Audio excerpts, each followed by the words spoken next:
안녕하세요. 저는 쇼잉 닥터 성형외과 전문의 윤성원입니다. 오늘 여러분들과 함께 이야기를 나눠볼 주제는 이제 실리콘 미리수에 대한 건데요. 제가 상담을 하거나 아니면 수술을 하다 보면은 가장 많이 받는 질문 중에 하나예요. 보통 제 코에 실리콘이 몇 미리 들어갔나요? 라는 질문을 많이 받는데 이제 그 부분에 대해서 제가 여러분과 말씀을 나눠보려고 이 주제를 준비하게 되었습니다.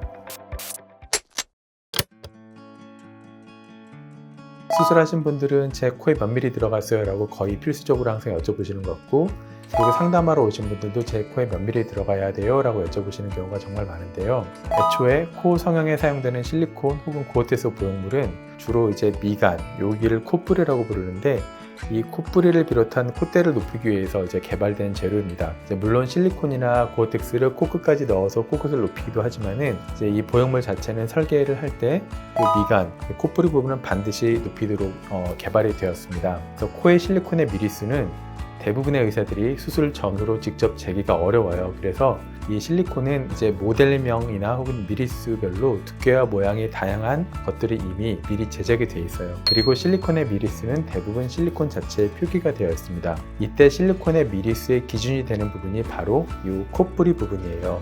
그래서 코에서 가장 낮은 부분인 미간, 이 콧뿌리라고 해당되는 부분을 기준으로 해서 몇 미리가 들어가는지가 이제 표기가 되어 있습니다. 따라서 내 코에 실리콘이 3mm 들어갔어요 라고 하는 말은 저는 코를 수술할 때 이 미간을 3mm 높였어요 라는 말과 똑같다라고 생각을 하시면 돼요. 사실 이 실리콘 보형물이 처음에 개발이 되었을 때가 이제 70년대, 80년대였는데 그때는 이제 여기만 높이는 수술로도 이제 여러분들이 많이 만족을 하였겠지만은 이제 요새는 좀 패러다임이 바뀌어서 늑연골이나 비중격 연골 등으로 코끝을 많이 높이는 수술을 하게 되는데요. 이 코끝 자체는 연골을 올리기 때문에 따라서 의사들이 미리수를 정확히 재기는 어려워요. 따라서 이제 미간을 3mm 높이고 코끝을 6mm를 높이더라도 보통 의사들은 3mm가 들어갔어요 라고 이야기를 하기 때문에 실리콘의 미리수를 통해서 내가 코끝을 얼마나 높였는지를 알기는 사실은 거의 어렵다고 생각을 하시면 됩니다. 저 같은 경우에는 코 수술을 할 때 미간이 충분히 높은 경우에는 혹은 미간을 높였을 때 코가 이뻐 보이지 않을 것 같은 경우에는 미간에는 거의 실리콘을 넣지 않는 경우도 있어요. 그래서 그런 경우에는 미간을 거의 0mm 혹은 1mm 정도만 높이는 경우도 있기 때문에 사실은 이제 예전과는 달리 지금은 실리콘의 미리수 자체가 코의 모양에 크게 영향을 미치지 않기 때문에 어쩌면 미리수와 코의 높이와의 상관관계는 예전만큼 그렇게 크지 않다라고 이제 생각을 해볼 수 있겠습니다. 보통 수술을 한 후에 실리콘이 처음 수술한 위치에서 이제 이동을 하는 경우가 가끔 있긴 있는데 실리콘이 코 안에 들어가게 되면은 그대로 있는 게 아니라 실리콘 주변으로 피막, 영어로는 캡슐이 둘러싸게 되고 캡슐이 타이트하게 둘러싸게 되면 보통은 실리콘이 움직일 수가 없어요. 근데 이제 우리가 생활을 하면서 뭐 어디 부딪힌다거나 누르면서 이 캡슐이나 피막이 찢어지는 경우가 생기는데 그렇게 되면은 실리콘이 움직일 수가 있게 돼요. 그래서 실리콘이 움직이는 대부분의 경우에는 캡슐이 찢어지거나 늘어난 거기 때문에 어쩌면 생활 속에서 받는 충격 때문에 실리콘이 움직이는 경우가 대부분이다라고 생각할 수 있고요. 그거 외에도 실리콘이 들어갈 때 뼈에 딱 밀착이 돼 들어가야 되는데 밀착이 안 돼서 공중에 떠 있을 때에는 피막이 생기더라도 타이트하게 잡아주지 못하기 때문에 움직일 수가 있어요. 그런 경우에는 수술적인 문제라고 볼 수도 있을 것 같아요.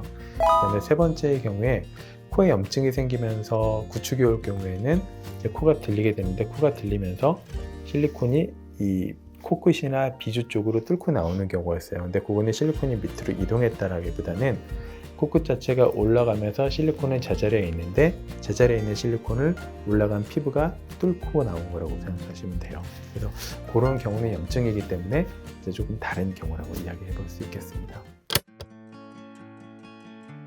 실리콘을 사용해서 코 성형을 했을 때 이제 가장 응급 상황이라고 한다면 코에 염증이 생기는 경우인데요. 코에 염증이 생겼을 때는 가장 대표적인 증상이 코가 많이 붓습니다. 실리콘은 주로 여기 콧뿌리에서부터 코끝 직전까지 들어가게 되는데 그 부분이 동시에 빵빵하게 부어오르면은 염증이라고 의심해 볼 수가 있어요. 근데 이 실리콘이 들어간 구간의 일부분만 붓는다. 예를 들어서 여기가 붓거나 국소적인 부분으로 붓는 거는 대부분은 뾰루지 아니면 알레르기로 인한 두드러기인데 그거는 염증은 아니기 때문에 조금 안심해 볼 수 있어요. 그래도 만약에 코가 어디가 부었다라고 하면은 염증을 의심해 볼 수 있기 때문에 병원에 연락을 주시고 빨리 찾아오시는 게 좋습니다. 반면에 코가 빨개지는 것은 염증이랑은 조금 관련이 없는데요. 코가 빨개지는 것은 주로 추위에 노출이 됐다거나 아니면 코를 지나치게 높였다거나 피부가 얇아졌다거나 하는 증상이기 때문에 그거는 염증은 아니라서 응급상황은 아닐 가능성이 매우 높습니다. 따라서 빨개진 것보다는 코가 갑자기 부어 올랐다 할 때에는 반드시 연락을 주시고 병원으로 찾아오시는 것을 추천드립니다.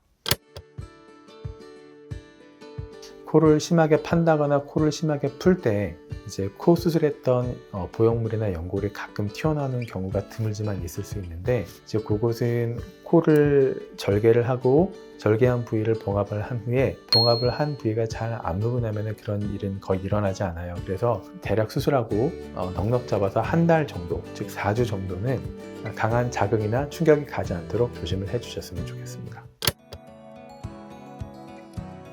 이게 이제 저희 병원에서 사용하는 실리콘 보형물들의 샘플인데요. 보시면 알겠지만 실리콘 보형물이라도 이게 몇 mm인지가 사실은 부위마다 틀려요. 여기는 1mm라면 여기는 4mm고 여기는 3mm고 여기는 5mm고 다 틀리기 때문에 사실은 이게 몇 mm 보형물이다 라고 말하기 위해서는 어떤 기준점이 필요한데, 그 부분이 코에서 가장 낮은 부분이 코뿌리 부분입니다. 그래서 실리콘이 이렇게 들어갔을 때 코에서 가장 낮은 부분인 이 부분이 몇 mm냐가 이 실리콘의 미리수의 기준이 되는 거고, 그 미리수는 보통은 실리콘의 뒷면에 숫자로 써 있습니다. 여기는 지금 7이라고 써 있는데 이게 7mm짜리 보형물이라는 뜻이고, 요거는 4.5라고 써 있는데 요거는 4.5mm짜리 보형물이라는 뜻입니다. 그래서 여러분들께 말씀드릴 때에는 의사들이 이 실리콘의 미리수를 재는 게 아니라 이 숫자를 읽어 드리는 거라고 생각을 하시면 될 것 같습니다.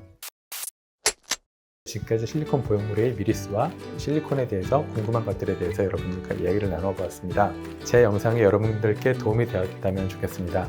그 외에도 궁금하신 게 있으시면 댓글 달아주시면 제가 답변 드리도록 하겠습니다. 감사합니다.